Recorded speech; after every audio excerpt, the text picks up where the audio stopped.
Since 2018, Patrick Mahomes has been the gold standard for quarterbacks in the NFL. He hasn't just won games, he's dominated the league and pushed the Chiefs into the conversation for one of the greatest dynasties of all time. But that once untouchable reputation has taken a major hit over the past year. The numbers are down, a Super Bowl was lost in crushing fashion, and this season's rocky start has only added fuel to the fire. For the first time in his career, real doubt is starting to creep in. The Chiefs dynasty suddenly looks vulnerable. The aura that Kansas City couldn't be beaten in the biggest games feels shattered, and the critics, louder than ever. Now people are asking questions that once felt unthinkable. Has Patrick Mahomes already peaked? And if so, is the dynasty collapsing before our eyes? But here's the thing, becoming one of the greatest of all time isn't something just anyone can do. Mahomes has already accomplished enough to earn the benefit of the doubt, and critics are perfectly aligning themselves to be proven woefully wrong.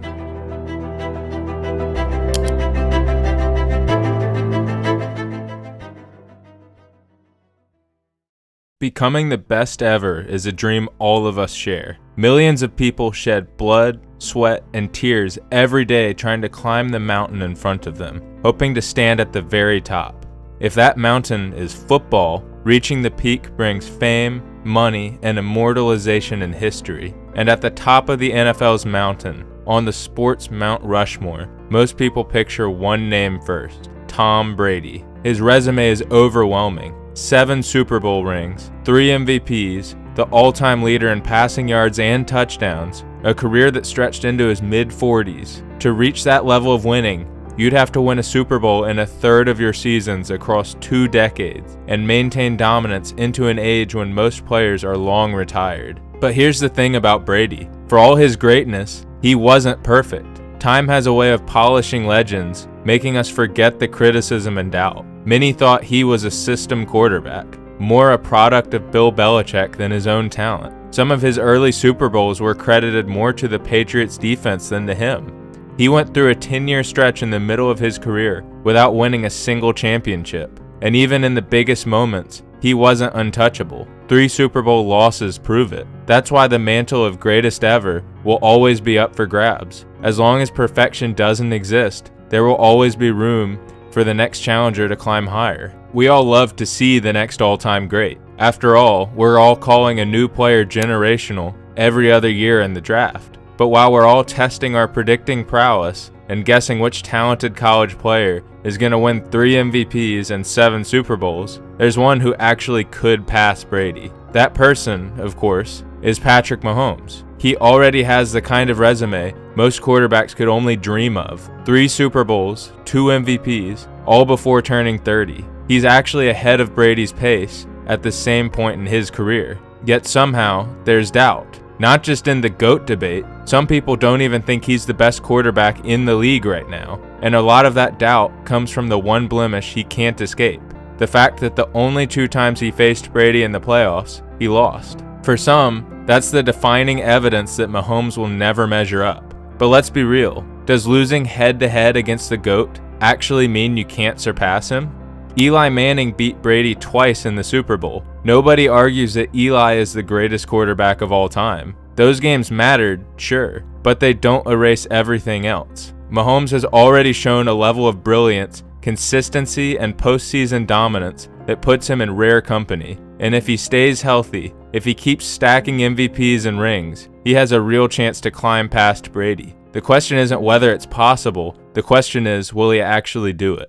Fortunately for Patrick, being doubted is nothing he can't handle. Patrick has been doubted long before he ever put on a Chiefs uniform, or even before he became a star at Texas Tech. In high school, Patrick was listed at 6'3", 215 pounds, and he had a missile of an arm that he inherited from his father, who was a former MLB pitcher. Despite staggering numbers and accolades such as Max Prep's Male Athlete of the Year, he was only a 3-star recruit and winded up with only 3 offers. Between his choices of Houston, Rice, and Texas Tech, he chose to go with Texas Tech. In Patrick's 3 years at Texas Tech, he was much better than the 3 stars in front of his name indicated. In his freshman year, he had moderate playing time after the starter got hurt. In his chances, he played very well, and the following season, he had won the starting job. As the starter during his sophomore and junior year, Mahomes took a big step up. In these 2 years, Patrick put up downright historic numbers. In the 2 years combined, Mahomes threw for 9,705 yards and 77 touchdowns. Against Oklahoma in 2016, he threw for an absolutely ludicrous 734 yards and 5 touchdowns. Even though Mahomes lit up defenses, there were plenty of doubts anyway. Scouts worried that his throwing motion was too unorthodox and that he wouldn't be able to switch from the Texas Tech air raid offense to an NFL offense. In a down year for quarterbacks, Mahomes was the second quarterback off the board, going at number 10, 8 spots after the number 1 quarterback, Mitchell Trubisky. We all know how that turned out. Quick timeout. If you're enjoying this breakdown and want more deep dives like this every week, make sure to hit that subscribe button. It really helps the channel grow, and it guarantees you won't miss the next one. Back to the video. So let's address the elephant in the room. Mahomes hasn't put up the same numbers he used to in the early years of his NFL career, and his saving grace was that he continued to play incredible in the playoffs when it really mattered. Because of that, he kept winning. It's hard to say someone isn't that great when they just won back-to-back Super Bowls. This season is different though. Mahomes had his worst year yet, and even though they made it to the Super Bowl, they were absolutely embarrassed by the Eagles. Mahomes was a big factor in the loss, having multiple uncharacteristic mistakes. He threw 2 picks, won a pick 6, and he was sacked 6 times.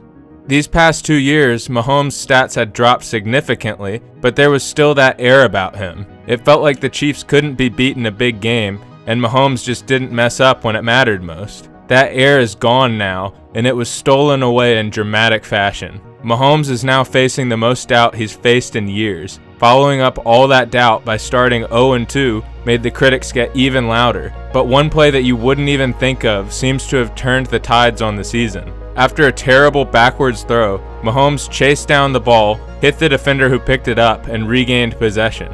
After that play, the slump they were in vanished, and they comfortably beat the Giants in the second half. Then, Mahomes had a vintage performance against the Ravens, where they dominated the game from start to finish. Now the Chiefs are looking much closer to what we're used to. But even with all that, they're still only 2-2, with a ton to prove. Will Mahomes rise up to the occasion and prove the doubters wrong? Or will the pressure get to him and cause him and the Chiefs dynasty to collapse? My answer comes from another question. What happens when all-time greats are doubted? Will Brady ultimately regret this decision of parting ways with Bill Belichick in New England? Yes, you will. And I don't know where Tom is, and he's certainly not the Tom that we've seen for years. They make a statement.